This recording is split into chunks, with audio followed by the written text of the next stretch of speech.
Halo, selamat datang kembali di channel United Identity, channelnya fans Manchester United yang selalu berpikir logis dan sistematis. Gue mau bahas satu dua hal ya, sebelum hari ya mungkin besok ya udah bisa gue kasih preview ya untuk lusa lah ya untuk menghadapi Tottenham Hotspur. Jadi kembali ada rame diperdebatkan ya di berbagai akun-akun fanbase. Sekali lagi ini adalah kalau dibilang gue selalu bilang ini adalah senjatanya para media gitu. Jadi akhirnya keluar juga nih, here we go juga nih, berita atau gosip yang seperti ini gitu ya, yaitu adalah dilaporkan menurut Chris Wheeler ya, ini jurnalisnya Daily Mail ya. Daily Mail ini juga salah satu termasuk sama The Sun nih, termasuk yang selalu ngaco-ngaco nih. Katanya di dalam dressing room para pemain mendiskusikan bagaimana kalau gaya bermain kita berubah sesuai dengan pemainnya masing-masing gitu ya.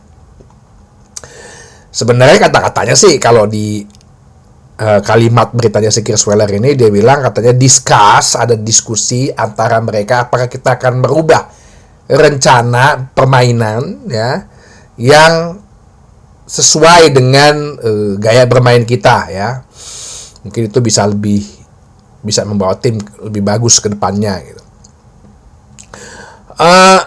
Dengan kata kasarnya ya adalah para pemain banyak ya, maksudnya udah buat dimodifikasi lah, udah beberapa atlet media, akun-akun fanbase, akun-akun yang ngaku fanbase, mereka yang ngaku fanbase dibilang katanya pemain tidak percaya lagi dengan gaya stylenya Amorim, atau ada yang bikin berubah lagi pemain merasa agar gaya bermainnya, strateginya dirubah sesuai dengan mereka. Ini kan adalah berita ya yang selalu didengung-dengungkan ketika media itu mulai mau mendongkel pelatih Manchester United ya. Selalu ini pemain tidak suka dengan gaya bermain pelatih lah, pemain komplain lah. Sebetulnya kan ini udah dari maksudnya topik ini kan dari sejak zaman, kalau menurut gue tuh sejak zaman Jose Mourinho tuh ya. Kalau waktu zaman Moyes tuh ya mungkin karena masih banyak pemain Manchester masih banyak pemain ex-nya Sir Alex ya, yang sebenarnya mereka juga nggak suka dengan gaya berlatihnya David Moyes yang katanya terlalu kuno, tapi mereka nggak pernah tuh, atau nggak pernah ada tuh berita dressing room nggak suka gitu ya. Kalaupun berita ini bener gitu ya, itu ini sejak zaman Mourinho sih. Nggak tahu nih, ini mungkin caranya mereka yang udah kehabisan berita ya. Dan ini nih saatnya gue menggembosin ketika lagi gunjang-ganjing antara mau naik terus prestasi United atau sedang lagi kalah-kalahnya, dikeluarin nih. Pasti gitu. Zaman Mourinho gue inget banget ada berita bahwa mereka tidak suka dengan gaya bertahan Mourinho pemain. Terus pas zaman Rangnick masuk dibilang katanya pemain komplain dengan latihan atau gaya bermainnya Rangnick yang banyak berlari. Sebelumnya Ole juga dengan gaya bermain yang terlalu bebas, yang tidak diberikan instruksi. Terus dengan gayanya Ten Hag juga katanya mereka mempertanyakan. Terus sekarang ada lagi gosip. Gue sih menganggap sih berita ini nggak bener gitu ya. Ya ini kan tugasnya United Identity untuk kita bagaimana menangkis, melawan berita-berita yang pengen menggembosin nih. Cuman sekali lagi gue bilang berita atau ya kan udah ya nggak jadi dalam Manchester United gitu ya, atau bukan hanya tentang topik Manchester United gitu ya. Kan ada satu kalimat tuh yang mengatakan kebohongan yang diulang-ulang, lama-lama akan dianggap sebagai kebenaran gitu. Nah ini tuh strateginya sama dengan apa yang terjadi sebelumnya. pasti mulai ada berita pemain tidak nyaman dengan gaya kepelatihannya pelatih atau gaya bermainnya yang diajarkan oleh pelatih. Mungkin ada diskusi mungkin ada diskusi satu ya seperti yang pernah gue laporkan kan waktu pas zaman setahun yang lalu lah ya, mengenai bukan setahun yang lalu sih, beberapa bulan yang lalu lah ya, ini kan belum setahun juga channel ini mengenai Casemiro sama Varane yang mempertanyakan kenapa sih kita nggak main freedom football gitu ya kan. Terus banyak yang bilang kan staffnya juga memberitahukan, staffnya Ten Hag mengatakan ya nggak bisa kalau di Inggris gitu. Nah sekarang kalau mau dibilang katanya mereka meminta agar gaya bermainnya sesuai dengan style of play-nya mereka, lah kemarin emang gak disesuaiin, nggak berhasil juga. Pakai gaya Mourinho bertahan nggak berhasil juga, lu nggak bisa. Gaya Rangnick pressing nggak berhasil juga, lu nggak bisa menyesuaikan. Gaya Ten Hag akhirnya udah mengalah, lu nggak bisa juga. Permasalahannya kalau emang ini berita ini bener, siapa sih? Coba, nggak mungkin dong pemain-pemain baru. Pasti kan pemain-pemain yang lama, yang sebelum-sebelumnya siapa? Marcus Rashford udah keluar, Anthony Martial udah keluar, apa Bruno Fernandes sang kapten? Apa iya? Atau elunya mungkin Bruno, kalau misal berita ini bener, elunya kali yang nggak cocok sendiri, ya udah lu keluar aja. Nah, jadi ini harus hati-hati nih buat para fans Manchester United ya.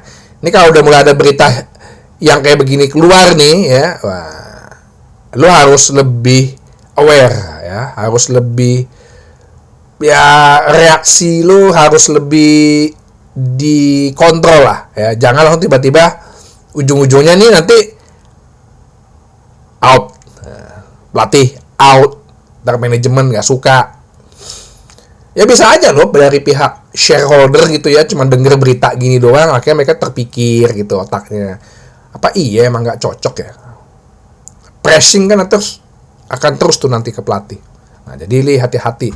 Jadi ya walaupun kayak Chris Wheeler ini dia udah agak lama ya, tapi I don't believe it ya, jangan gampang terpercaya dengan mereka atau jurnalis yang jurnalis itu kan ada yang idealismenya tinggi ya, banyak lah jurnalis atau wartawan ya, ini di sini apa di luar negeri gitu ya, yang punya integritas gitu ya.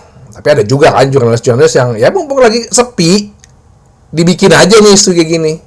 Padahal kalau gue bilang sekarang sih menurut gue ya udah banyak fans yang udah paham, tapi ada juga yang nggak paham gitu loh, mungkin nggak nonton United Identity gitu ya. Kalau berita-berita kayak gini adalah udah mulai nih gongnya nih, mereka pengen mendongkel, menggembosin Manchester United, pasti gitu. Pemain tidak nyaman dengan strategi pelatih. Ya udah lu aja yang keluar. Kalau emang bener berita siapa? Ya orang lama. Ya siapa itu? Nah lu tunjuk aja sendiri deh. Ya jadi itu yang pertama yang gue pengen luruskan, gue pengen share. Terus yang kedua ini juga kalau menurut gue sih ini cukup masuk akal dan cukup kredibel ya. Dari The Athletic juga diberitakan bahwa Manchester United berencana memotong lagi atau memecat lagi atau mengurangi lagi karyawan sebesar 100 orang demi yang namanya efisiensi ya. Bukan karena suka ya antara percaya dan tidak percaya ini efisiensi, cuman hasilnya apa gitu ya. Jadi Manchester United itu sebenarnya kan udah gue pernah sebut ya, bahwa mereka ada hampir 1.200 staff. Jadi kalau nggak salah 1.120 staff gitu. Sedangkan kalau dalam posisi saat ini tim-tim Inggris gitu yang cukup besar gitu ya, Manchester City itu sekitar 500-an karyawan. Liverpool itu sekitar 800-an atau 700-an gitu. Memang kita sangat kelebihan beban sih di situ ya. Gue udah berkali-kali gue bilang. Dan salah satunya kalau namanya organisasi atau strategi organisasi dalam pengetatan kan memang pengurangan biaya dalam hal ini karyawan gitu ya. Nah, dengan berbagai strategi-strategi yang sebelumnya sudah dilakukan, seperti ya sebelumnya udah hampir memecat 250 orang, mengurangi atau menghilangkan peran Sir Alex Ferguson, bahkan si Martin Edwards juga ternyata juga sebagai ambasador Manchester United ya, ngapain juga dia jadi ambasador. Terus mengurangi atau menghilangkan acara pesta Natal, terus juga mengurangi atau menghilangkan upahnya para penjaga garis, steward lapangan yang keamanan lapangan itu kan dia volunteer tuh, sukarela tuh, atau dibayarnya per pertandingan. Terus juga menaikkan harga tiket. Kemudian yang lain lagi adalah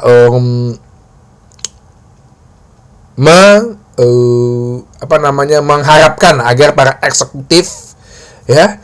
Jadi ada beberapa eksekutif Manchester United itu yang diberi kerja tambahan atau di bawah-bawahnya. Jadi kan karyawan-karyawannya dipecat tuh. Nah, eksekutifnya tuh suruh turun tuh, yang ngerjain tuh, gitu loh ibaratnya. Jadi ibaratnya sekarang ada tukang yang bagian ngetik laporan, ada staff sendiri. Oh ya, sekarang itu staff yang dipecat, si eksekutif itulah yang bagian ngurusin. Nah, jadi para eksekutifnya harus double kerjaan nih, kerjaan-kerjaan yang bawa anak bawahannya akhirnya dikerjain juga sekarang sama dia sendiri.